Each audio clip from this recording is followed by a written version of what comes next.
جب تمہارے پروردگار نے فرشتوں سے کہا کہ میں مٹی سے انسان بنانے والا ہوں، جب میں اس کو درست کر لوں اور اس میں اپنی روح پھونک دوں تو اس کے آگے سجدے میں گر پڑنا، سو تمام فرشتوں نے سجدہ کیا مگر ابلیس کہ وہ اکڑ بیٹھا اور کافروں میں ہو گیا۔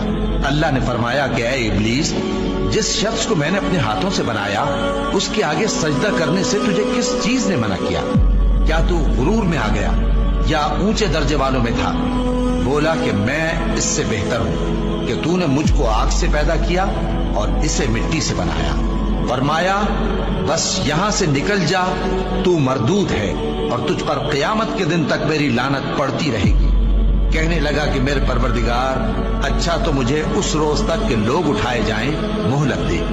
فرمایا کہ تجھ کو مہلت دی جاتی ہے اس روز تک جس کا وقت مقرر ہے۔